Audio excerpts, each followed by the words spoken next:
Hello and welcome to the December 2020 edition of Flowering Creativity. This is the podcast where we explore the lives of creative people and provide practical tips for achieving and sustaining your creative lifestyle and goals. With me today, I have Aaron Quarterman Jr., or the Qman. Yeah, that's right. He's a 25-year-old saxophonist, multi-instrumentalist. This guy plays flute, piccolo, clarinet, trumpet, flugelhorn, trombone, piano. From the Philly, PA area, Aaron earned Temple University grad in jazz studies and performance. The Qman has his own jazz trio quartet called the Qman Quartet. Last October 2019, Aaron debuted his first jazz album with the quartet called Funk Train. He has self-taught himself all of his instruments, including techniques he has learned on saxophone outside of school. Aaron Quarterman currently teaches private lessons, growing his YouTube channel, social media presence, and performing around the New Jersey, Pennsylvania area, whether it's with his bands, variations, with other bands, and of course solo performance. So, welcome today to Flowering Creativity. Aaron, how you doing today? Hey, pleasure. Thanks for having me. I'm honored to be here. Sorry for stumbling over your introduction a little bit here. I'm a little bit excited. It's so great to have you on. It's all good. Yeah, I'm excited to be on here and talk about stuff for real. So you inspired me. I choose people to come on this podcast that inspire me in one way or another. And the first time that I was really, really impressed with you particularly was when I saw this particular video of you playing the saxophone and the trumpet at the same time. And it just kind of like got me a little bit like, whoa, what's going on with this guy? He's kind of crazy. So... Yeah. So I'm going to go ahead and play this video for everybody here so that you can see who we're going to be talking to. All right, let's see it.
too. Yeah. Lucy.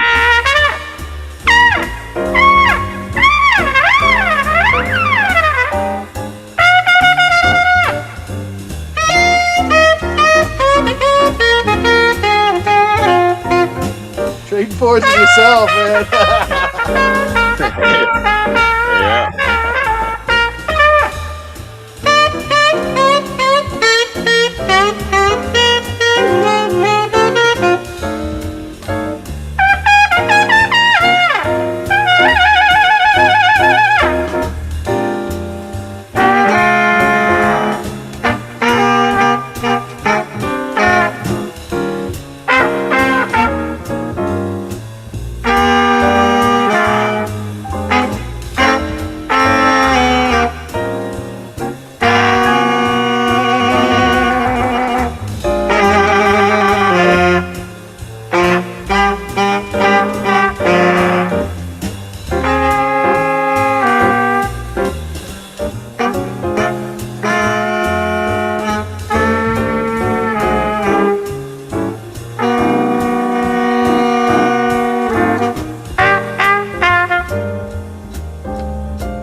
That's cool angle there. I like that. Yeah. Really cool, man. I really Thanks. enjoyed that the first time I saw that. Right. Yeah, I was just thinking like, cause the original song had harmonies. And, oh, maybe I could try it. This was just like in basically one take before, cause I had a show that night. This is one and done. So you know what? This is cool. You know, it takes double the chops. I'll tell you that. So I can't even begin to imagine. I mean, because I don't play trumpet, so how you could possibly have like half of your mouth buzzing and then like the other half of your mouth making that tenor saxophone embouchure. I seriously have no idea how you did that. Yeah, well, first it took separate times. You know, I had to deal with the trumpet every day, and knowing the amateur and saxophone, been playing for well over 15 years, and I got to know that. And so I just like, well, I play the trumpet with my right hand. I just a lot of experimentation because my saxophone needs to be a certain resistance, and same my trumpet, so I had to find the best. It's crazy. Yeah, And that's first crazy. I looked it up. I was like, how is that possible? I want to see because I learned the trumpet. It's like, oh, that's great. Too bad. And someone said, too bad you can't play at the same time. So it's saying. So I'm like, oh, well, let me try. Like, what the heck? And who inspired me to do that in the first place was Stan Roland Kirk, this blind saxophone player who played 3 saxophones at the same time. And I was like, whoa, that's cool. Yeah, I If you saw guys the don't know two. him, look him up. I never saw the 3 Right. saxophones. Oh man, you gotta look him up, man. He's playing 3 saxophone, modified saxophones, but he made it work. He had a big mouth and he circle breathe while doing that. But like you only got 2 I don't know how he hands. did. The other Right, one's right. just basically Well, he like a plays. didgeridoo. I think he kind of figure around. Right, one's in the middle. It's a crazy sight. It's a crazy sight on YouTube, and it's crazy. So I'm like, well, okay. And then I want to see like, well, what happens if I play 2 drastically different horns? And I tried it and it worked. First, it's hard. It's very hard to take the intonation into consideration. And I just a lot of experimenting and like, okay, what makes the trumpet play higher, lower, and So, and of course, it's having a great ear helps. And just like, okay, I gotta make this musical as possible, and it worked out. Well, playing the saxophone is tricky to tune just by itself. I mean, like this old joke, right, about Santa Claus and the in-tune saxophone. They just don't exist, right? So, Right. like, I mean, but besides that point, because I can understand, you could be like, oh, having a tuning fork, and your saxophone was a little bit sharp on that. No, come on, that's really cool, man. This is my mindset about that tuning. Like, you just gotta play in tune. You're always gonna be a little off, and because intonation interferes with that. You just gotta play in tune, match with the song that you're playing. That's The, it. the beauty of You the know. saxophone, at least one of the major beauties of the saxophone, is that it's so easy to, alter the Yes. pitch with your embouchure, and so you can do all Right. kinds of crazy. I mean, I can bend down as much as like a whole step with my embouchure. Right. You know. Right. And like saxophone is so much more casual than the trumpet. Oh, I say for my 2 years of playing trumpet, you gotta practice it at least every day, every other day. Otherwise, you'll sound terrible. you did some cool glissandos. I heard that one. It was like, wow, really Yeah. cool vocal. It There's sounded there's good. there's some similarities like false fingerings on a saxophone. You could do that on the trumpet too, you know. But it's basically like altissimo on the saxophone, the trumpet. You're playing the harmonics, but you're only doing 3 buttons, and it's almost like playing the palm keys on the saxophone because each button has harmonics to it. But yeah, I just found that very interesting, and it like challenges me coordination. Like I have to think, okay, what note am I playing here? What note I'm playing here on my left hand? Yeah, and you're so And limited on what notes you can play with the saxophone with only yes, the one I, hand. I got only have an octave or so, but with the right practice, you can have a little bit more. But yeah, surprisingly, I had to like to experiment, like how much pressure am I pushing the trumpet in, or how much mouthpiece am I using, and yeah. But hey, it works out. You gotta be different out here, and yeah. So you spend a lot of time practicing to play all those instruments out. I mean, like I said, I've seen videos of you doing the flugelhorn, the trumpet, the trombone, pretty much all the band instruments. At least I haven't seen you do like tuba or anything crazy like that, No, but no, no, that's too nothing big. huge. And one of the Right. things I really liked was your recent video on the flute where you were doing some of the vocal stuff, like I Right. heard in Jethro Tull. How do you find time to practice all these instruments and all these crazy techniques? Well, it's all started from one. So, believe it or not, I didn't have to work as hard because I was so curious with the saxophone extended techniques with multiphonics, circular breathing, slap tonguing, altissimo, extreme registers. I just love the high register since got into saxophone. But yeah, all that really translated, and all it took was just listening to the players I liked, and I don't know. Luckily, I have supportive parents, so I had a lot of time on my hands to do that, and especially majoring in music. When I wasn't practicing repertoire for music jury test, for jazz studies, I was just half the time I was um, teaching techniques, extended techniques. I was really into that kind of stuff all my music life. So that's how I really got into all that. It started with the woodwinds at Temple, because you just play saxophone. I see all these pit orchestra people playing on doubles, flute, clarinet, and I just got so into it. I was like, dang. And I guess how I got into the Ian Anderson technique was, I think this one guy was doing it in Philadelphia, this venue called Chris's Jazz Cafe. He played Barry sax and flute.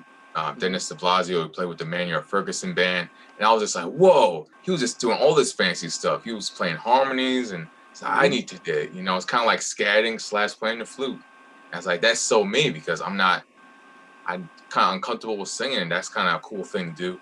And it had this percussive effect. So I don't know, it just kind of came to me real quick because, I just love music, and, I love the flute, because every instrument I have, I love it. I love it very much. And I think because I came with that mindset, that's why I just learned really quick, in the span of 3 years, believe it or not. 2017, start on clarinet.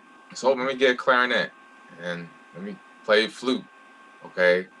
And then I went to this, let me see, Mary Anderson Society having this musical. I was a part of that group, and I just played saxophone at the time, and but over the summer I picked up, this was like in the middle of July, flute and clarinet, and I was decent at it. And they said, oh, great. So, and then first thing you know, I was playing flute and piccolo parts. I had to get a piccolo. And it was crazy. I had to learn fast, because it was classical situation, and saxophone's not in classical that much, which is a shame because alto could really play classical. Oh, yeah, it sounds But great. I had to learn fast to read music, and luckily I was dabbling in piano at the time, so I learned how to read music in concert key, which that was tough. And yeah, it's So just you're just reading the score in concert key, but on whatever instrument it is. right. That's cool. And it all started with me having discovering that I had perfect pitch. So at first I didn't know. I had this very, I guess, jealous high school teacher who said, no, you don't have perfect pitch. And, he had his favorites, and I had to struggle with that throughout all high school. And, kind of realizing that he purposely didn't tell me about these bands I can audition for. And I had to kind of be on my own. I started in community college and said, do I want to do music? And I decided to, because I knew that's what I want to do for the rest of my life. And then not until this ear training class with this brilliant professor from Juilliard, Edward Fernandad, he told me, oh, you have perfect pitch because, I was decent at solfege, but I still got the notes down better than anyone else. It's like, wow, it's spot on. And, and then he just asked me, boom, what chord is this? And I said, oh, that's the C major arm. Let me see. Yeah, C major chord. And he said, yes. But my problem was my tenor key. I did the tenor key. So I was really B flat.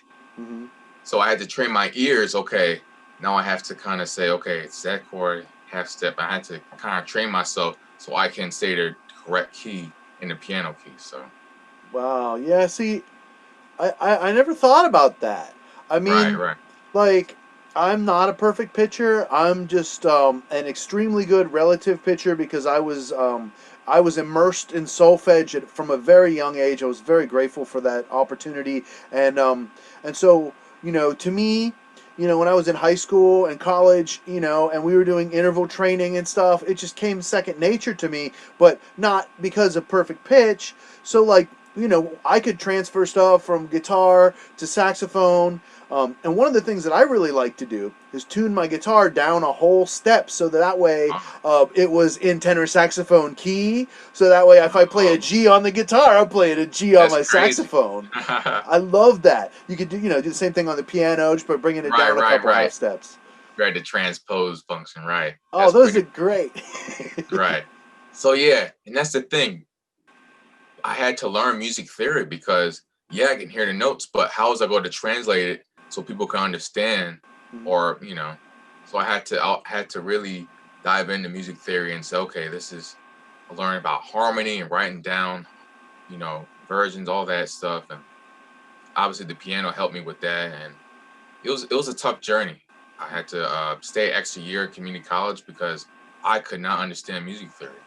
And luckily I had, because and now tempo has skyrocketed it, and I made advanced ear training and transcribing, because you need good ear training. It's really like I learned to use both, because perfect pitches sometimes kind of hinders you from listening and just enjoying it instead of analyzing the notes. But okay, well, how about bigger picture? Like, is it 1 to a 4 chord, or things like that really helped me.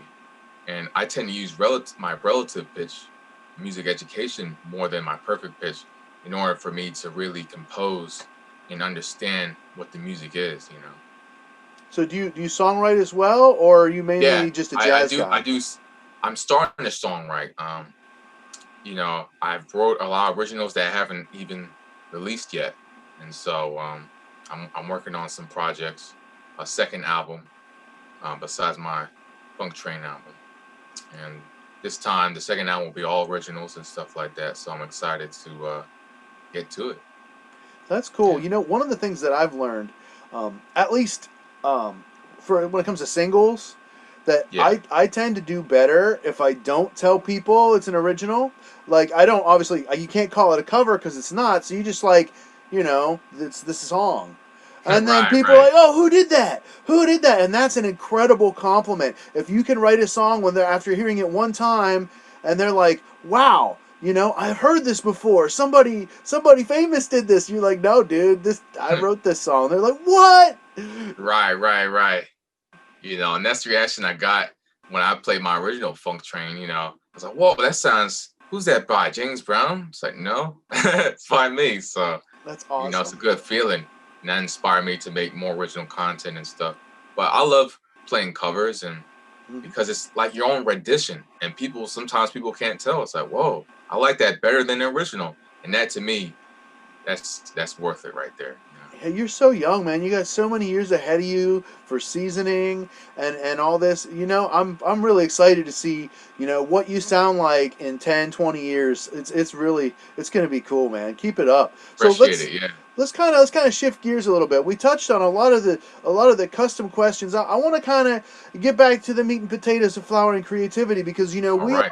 we are knee deep in the second wave of this coronavirus pandemic, and I mean it is freaking nuts. Tell me about it. Around here where I'm at, you know, there's a second shutdown that's not like it's not like mandatory. It's like, oh well, we're Right. really kind of recommending that you stay home, and like we can give you a ticket if you don't have a good explanation about why you're out. Oh man, Right. how has this pandemic affected your life and your creativity? Well, as far as my life, it's kind of been interesting. I mean, obviously live performances, of I was in a lot of corporate bands, for example. I was in a lot of wedding bands, other bands, and you know, I was making a lot of income from that. And teaching in person is definitely taken away from that. And I was just in shock because like, what? Like all my lineup gigs all year, like literally disappeared like that. And you know, I started to realize it wasn't just about me; it was about everyone.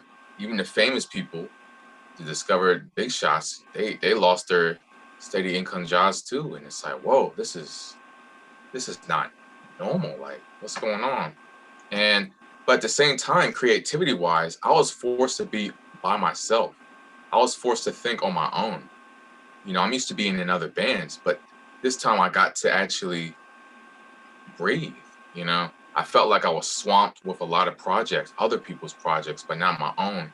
And actually, all this quarantine it actually helped me develop even more originals and touch on social media, like post a lot more on YouTube. And because I realized social media, it's really like this is your portfolio. You know, people will judge you off of what you post online. That's Mhm. it.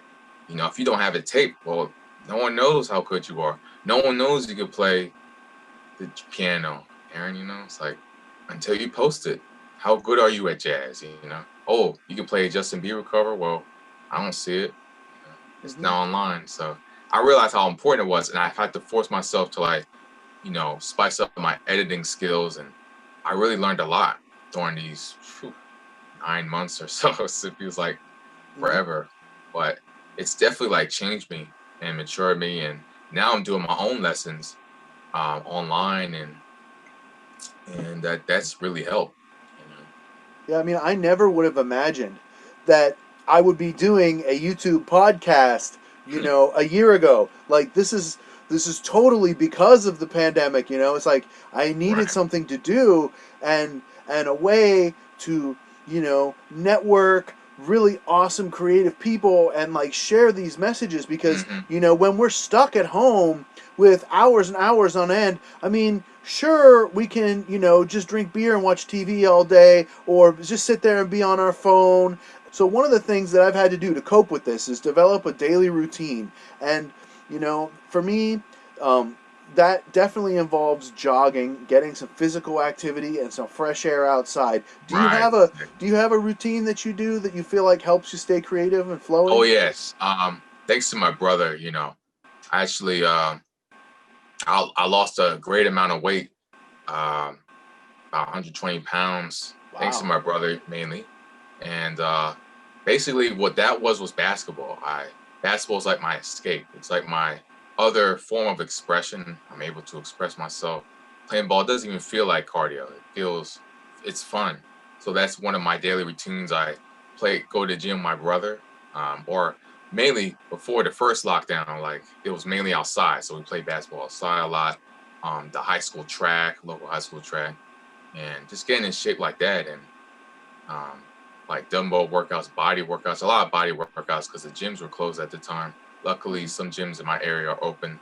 I'm able to do that, and so yeah, I just really had, but it made me like really closer to nature and like away from all the guck and social media aspect of things, and you need that.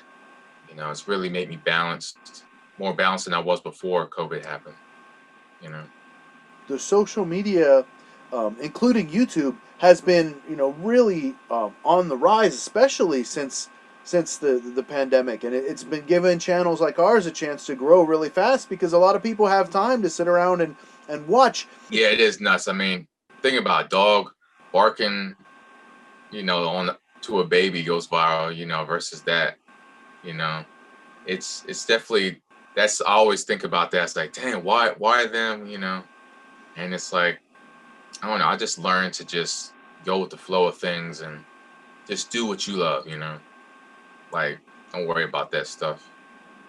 Sometimes it's the balance because you don't want to completely sell out, and leave your passion behind. Just but sometimes you do gotta do what you gotta do. You gotta do the reaction videos, but then you can use that to grow your following.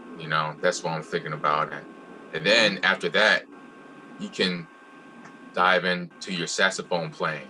And that to me it works because bam, now you had the following, and they'll watch whatever you post at that point. I mean, You have an engagement. I spent like, I don't even know, at least 40 hours editing a lyric video for my rock opera. It's a full 2 hours, 2 album rock opera, and I made a lyric video for it. And so you can just imagine all those hours sitting at the computer. I mean, this is my passion. I love this album. I love this music. I want people to hear it. And I haven't been able to make a video for it because I didn't record any video or even snapshots of myself recording it, producing it, any of that. So, but that wasn't playing my instruments. It was coming from my heart because I wanted it, but I mean, I was sitting there clicking the mouse and staring at the screen. I was just becoming the screen's, Right. It sucks because these days you have to be your own businessman, and sometimes it's aggravating. You have to wear At the so time, many yes, hats. like you said, you are posting more than you're playing when you're practicing, enjoying the actual craft of music. Instead you're being some kind of host agent, booking agent kind of. It's just like it's a lot of work.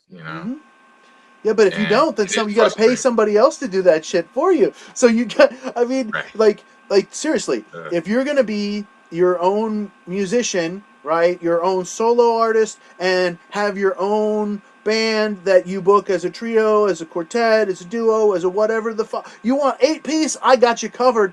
So you got to be a salesman, right, as well as a musician, right. And then while you're on stage, you got to be the host, master of ceremonies, or somebody in the band has to be, so that the people have fun, like more than just just playing music. Because like one of the things about live music, we wanted to talk about the live music is the crowd engagement, and that happens not just with the music performance itself, not just with the improvisation, but also with the interactive banter with the crowd, like with the as much as I hate them, the requests, the direct interaction between the musician, the artist, and the crowd. Let's talk a little bit about that, man. I miss all it so much. Yeah, I mean, it's crazy. Like, it's irreplaceable. People, I see people on Facebook now, in the live streams, and that's cool, but nothing beats the real reaction, the energy. You can't beat that energy that comes through when you're playing, and people feel that, and people clap. I miss definitely when I play jazz, for example, people clap in between a solo, and I don't get that, much anymore, with online live stream playing, so that's why I made my mission to call. Luckily, some venues were like, okay, yeah, you could play here outside. I had to play outside the most of my life. So, and but it's just crazy because now I'm forced to mostly do online concerts, and things are closing down in my area locally, Philly, and COVID restrictions. So it's kind of crazy out here, and yeah. you just gotta stay positive and know why you're doing this, Mhm. and learn to adapt. Because think about it, music changes like every time, like every year, Mhm. and in order to be relevant, music changes, and you gotta change and adapt. So that's Yeah. the bottom line. Yeah, I find that a lot of times when I write music, it's ahead of its time. I mean, I'm really into progressive everything. Right. Progressive rock, progressive jazz, progressive metal, progressive anything that has progressive to it, I'm into it. Progressive classical, anything you could. And so, I'm just really into like for example, Pink Floyd, how they were just so far ahead of their time, like Right. Right. just phenomenally ahead of their time. You know what I mean? Hmm. Um, Right. so, in order to get anything out, we got to deal with that specter of excuses, right? I don't feel like it today, man. Oh, it's cold outside, or, um, Right. Right. whatever. How do you deal with excuses on a daily basis? How I deal with excuses, I need to jump on his throat. Like, I just hate procrastinating. I need to get it out the way. If I'm like, oh, I don't feel like it, I don't feel like working out. Well, I'll get out the way early in the morning, so it won't linger in my mind like, ooh, I didn't work out today. Instead, I just get it out the way. So then I feel accomplished. When I work out, I feel accomplished. And so I won't say, oh, I'm hungry though. I'm hungry in the middle, So no excuses like that. Or, oh, I need to get on this song to help lay horn tracks for this producer guy. And, it's just about setting time frames. Okay, I'm going to give myself an hour to do this, make as much progress as I can, then move on. You got to keep going and not get stuck in that rut and be like, and get distracted like, oops, where'd the time go? Oh, I'll do it tomorrow. I'll do it the next day. You Mhm. got to set a set schedule. You got to be strict with yourself. The more disciplined, the better. That's how I go. Definitely. I appreciate that because, I mean, this is definitely a challenging time, and you know, let's Right. let's talk about specific challenges that have disrupted your creative flow. Well, we kind of touched on like performing live. Like for me, performing live, it kind of motivates me, inspires me, seeing other people. And it's kind of like, for example, trumpet, you got to keep up for every day. And sometimes I kind of slack off, like, I don't feel like playing it. And it's like, who am I playing it for? Because sometimes I just kind of casually go to a jam session, those open mics, they're so Hmm. much fun. Hmm. And you just don't have that. You feel like during COVID, you can't show anybody your talent. And so that has kind of hindered me. And sometimes my chops slack off, or, oh, I don't feel like playing the saxophone because it's like, well, what am I doing it for? And everything's the concerts and all that. So, that's kind of like throwing me off a bit, Yeah. to be honest. Jamming is fun. It's like music's all about jamming and feeling the vibes. Like this past Sunday, I went to a blues jam session, and that was fun. Can't Hmm. go wrong with the blues, and it's just cool to just do that. And I actually have had like a virtual open mic, and that was really fun. Like it's like, wow, it is cool. And jam the drums. Because doing it by yourself, like with backing tracks, is not the same, and you need people. And so I'm glad there's technology today to let people interact. Because it's all about interaction, human interaction. And COVID's definitely taken away with that. It's gonna done a good job, but with this technology, I think we're gonna be unstoppable. So Yeah. The lag delay can make it a little bit tricky. Um, you know, yeah, especially especially with the type of internet connection I have right now. I'm not even attempting to do a jam session online right now. Um, right, until I get a more stable connection where I'm using my modem or at least my router. right. All right, this is so much fun, man. So, like, how do you manage your stress? My stress. Well, it depends what I'm stressed about. Like, for example, when I'm stressed about music, well, I do something else. I go for a walk. I just maybe close my eyes, and just closing my eyes just lets me clear my mind about things and just concentrate on breathing or concentrate thinking about nothing, you know. Um, so what else? When I'm stressed about instrument, like, oh, I just hate myself playing, or I just feel like I'm in a rut. Sometimes I just kind of play piano a little bit, you know, kind of escape from what I'm doing, from that task. Or on the saxophone, I escape from what I'm doing. If I'm practicing my skills, I hate the skill, I go to another skill. Then go to the D skill, see how that is. And then before you know it, boom, I have it down pat. And so as far as that.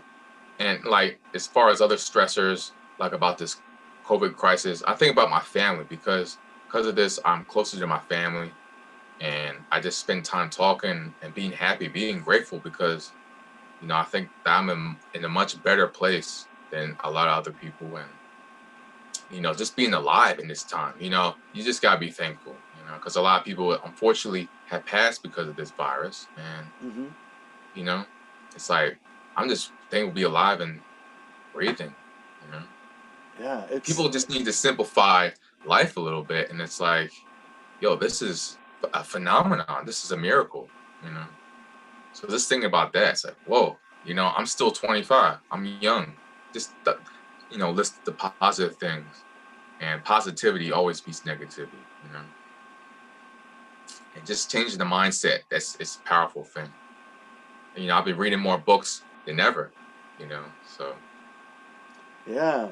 This is just such a crazy year, like, and I mean, I deal with this on a daily basis with my family. You know, it's got this really negative connotation to it. You know, it's like, oh, 2020 sucks kind of thing. And I mean, well, I mean, you know, to a lesser degree, right, other different years might have sucked. Like for me, you know, 2009 kind of sucked. I mean, whatever. But you know, we're Earth School. It's all about balance. And so, how do you know a good year if you don't have a bad year? And I mean, how do you know like the greatest year of your life if you don't know like the worst year of your life? So it's kind of like right. necessary at least.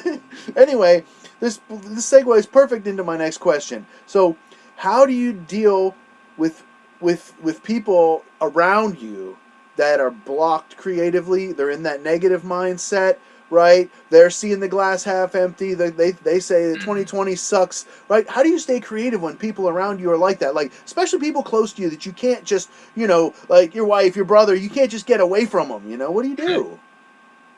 Right, right. Um, and, you know, sometimes long talks with them actually helps them for that moment, and or just realizing, looking outside of yourself. So why are they like this? And it kind of brings me to peace. Like my dad, he grew up in a different time, you know, so of course he's used to so much more normalcy, and you know he's seeing such a different perspective. Um, and you know he's not used to all this online stuff. That's why he's like a little grumpy. My dad's a principal, and he's like, oh, why I have to do all this Zoom stuff, and now I have to do these meetings, and you know, and just seeing that, it kind of brings me at more peace and like, okay, well, he's a totally different person than me, you know, and you know, he doesn't understand why people aren't on campus still. It's like, well, hello, it's you know, it's COVID, and I, you know, you just gotta deal with, you know, I just don't let them. They're different people, you know. So that's how I just go by it. They're individuals, individual thought, and I have my own thoughts. Empathy. Yeah, Always yeah, trying to see things through other people's perspectives is a really really beautiful, valuable practice for everyone pretty much all the time, because like, you know, right, before you unload on that freaking cricket store clerk, right? Yeah, I mean, they didn't like right, mess up your account personally. I don't think they did. And you know, like, you don't know like what's going on in their life, you know what I mean? Like, right. Just like negative YouTube comments, like, okay, right, who are they? Like, okay, you know, you gotta break it down. Like, okay, who are they? How much knowledge do they have in what I do? And that's that. It's okay. Well, they don't. It's like break it down trolls. That's it. It's like, okay, and just kind of laugh at, you know, and look at the positive. Hey, thanks for watching my video. you just gave me another view, you know. So I embrace all energies, and you just gotta take it for what it is and make it a positive. Turn negative to a positive. You know?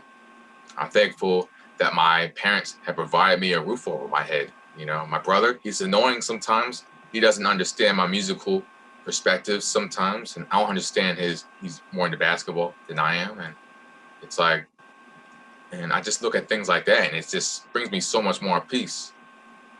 You know, it's like, oh, you know, why you sound like that on the saxophone? So, well, he doesn't play saxophone, so he doesn't know. It's just, you just explain it to him, and that's it. Yeah. Right on. So, what advice would you offer to somebody that's still blocked at this point after everything we talked about so far? They're still like negative and yeah, you know, like, I mean, I would just say, like, think about the now. Like, are you healthy? You know, like, you know, the little things add up to the bigger picture of, you know, what it is to be just alive. You know, like, it's like, you know, you're already successful now. You're happy now. You know, you don't need other things to make you happy. Like, is the world really that important, or is it being with your family right now important? You know, because your family's irreplaceable. That's what I think. Present moment's irreplaceable. Right. Say, oh, I can't wait. I'll be happy when things are normal. Well, how about be happy now? What's wrong with that? You know, go out on the hike. You know, I see a lot of people on my Instagram go explore the mountains and explore, you know, and that's pretty cool. Like, because think about this, every decade things have just churned. Now this is the new normal. Now this is the new normal. 9/11, this is the new normal. Planes, and humans always change. We always change. We always evolve. So I think it's just destined. It's not necessarily a bad thing. You know. Yeah, it's extremely a crazy set of challenges that we're living with. Everything from obvious the things we talked about COVID, but I mean, you know, the environmental destruction, and you know, like I have a 12-year-old daughter, you know, like what's life going to be like for her kids, kind of thing. I mean, but we can't get sucked into all of that. Like we can take actions to try to help with stuff, but like, you know, we don't want to. We don't want all the oh my god, oh my god, oh my god, because then we get blocked, right? And I truly believe all that stress blocks your creativity. You can't let that get to you. You know. Right. I believe that everyone has the potential to express themselves artistically in one way or another, and that a lot of people just don't because they let all those things be in the way. Right. It's like there was this one-armed football player. He didn't let having, you know, not having both arms stop him. You know, there's a lot of, you know, like the Paralympics, there's a lot of examples of people just pushing through and being appreciative of what they do have. Stevie Wonder being blind, but he could still be a superstar that he is still today, a living legend. You know, he didn't care that he was blind. He's like, hey, I can still feel, I can still sing, I can still learn the piano. I don't need to see it, you know? So those things, you know, that's what brings a smile on my face. Like, wow, if he can do it, I can do it. You know, so I didn't think I would lose all this weight that I have and be as healthy as I am now. I thought, oh, I'm always just going to be in this body type. I was like, it's not until you change up here that will change the reality that you have now, you know? Yeah, and you have to follow through with the action. Think. Right. Exactly. Wow, this is so much fun talking to you, Aaron. This is so much fun. Yeah, likewise, man. You're a cool guy. Cool guy. When you're starting on a new project, right? Are you one of those type of people that pre-plans the project, or do you just kind of like go in the present moment where intuition leads you? Is it sort of a combination of the both? Like, you know, pick a project and give me some stuff about that. Well, okay, so my recent one that I did last year, Funk Train, that was just kind of like going with my intuition, what it was like, and a little bit. So let me see, percentage wise, it was more like 75% of just going with the flow, and the other 30 was planning it. So I kind of wrapped it around the whole album around my inspiration from the great Grover Washington Jr. and his funky style. And I liked the way he represented his hometown Philly, and that's how I kind of wrapped it around. And songs that I liked into things like that. So basically, yeah, just go with the flow and think like, okay, because I did that album in one night, all 6 songs one night, and I was like, that's good. You know, it's just kind of like spontaneous. You know, I kind of like that spontaneous feeling where things aren't so planned and orchestrated. I don't like that. You know, I just kind of go with my feeling, how I'm feeling that day, and yeah, that's how I do it. Sometimes I like to just set up the camera and just like play and sing a song, whatever, or you know what I mean? Like not going in through the Right. DAW and putting the reverb on and, you know, cutting the noise in Yes. between the things out and all the things to make it perfect and professional, put a little bow on it. Sometimes it's cool to just sing a fucking song. You know what I mean? Right. You're right. It's like, yeah, it's like I don't need, sometimes I don't need sheet music to read. I don't need all this. I just want to play. Let me just, you know, and that's why I love jazz so much, for example, and other improv type of genres, because, you know, I just don't like sticking to a sheet music or things already planned out. I kind of like creating my own story, my own type of say in it, you know, on the spot. And I like to do things differently all the time. You know, I don't want to be kind of like a Justin Bieber who does the same song all the time, the same way, you know. But, you know, it's just kind of like I want to do things different all the time.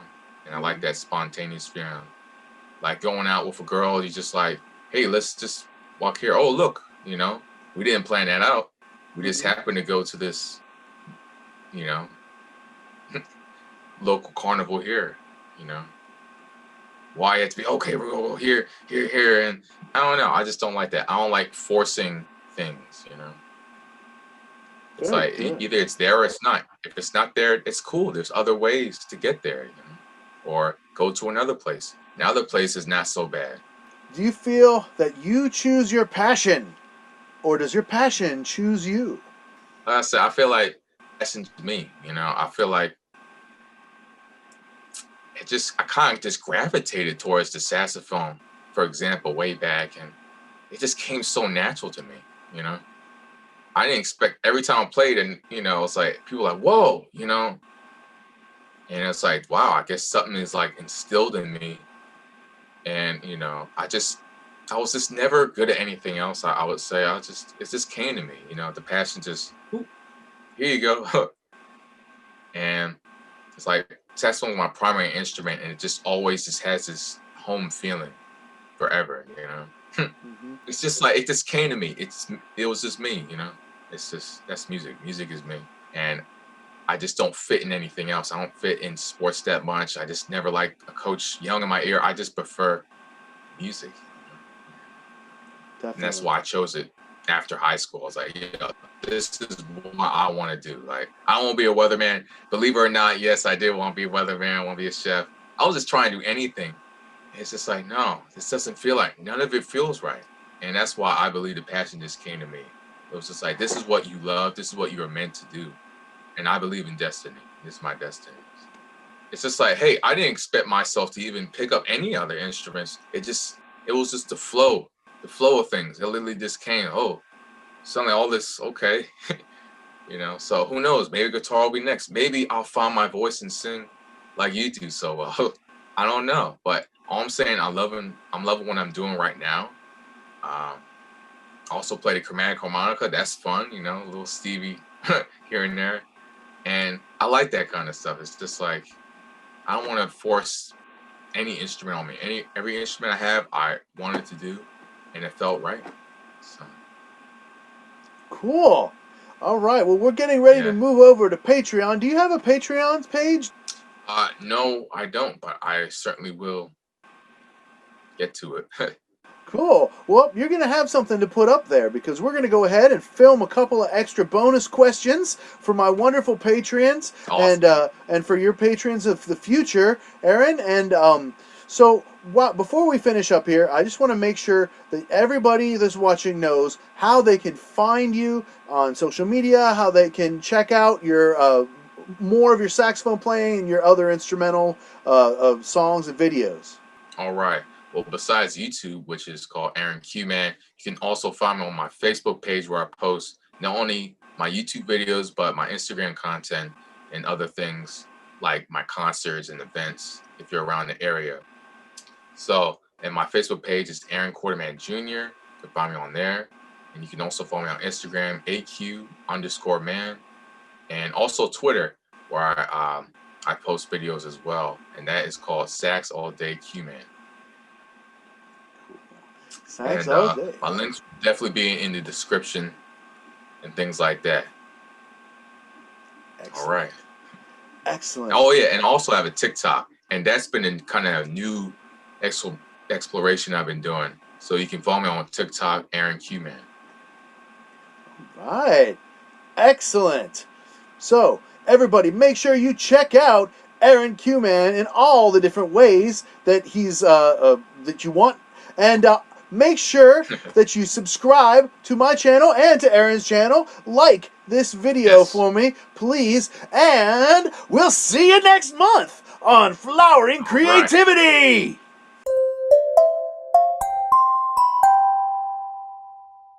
Thank you very much for joining me on Matthew's Music Lesson Studio. Please share this video, like, and subscribe. And did you know that you can get online music lessons from me on Zoom? I recorded MP4 for you, and you can then review that lesson forever. You can have it so we can go over it, you can practice along with it, and then that way, no matter what, you can relax and enjoy the lesson. So please, MatthewsMusicLessonStudio.com. I'll see you guys next time on Matthew's Music Lesson Studio.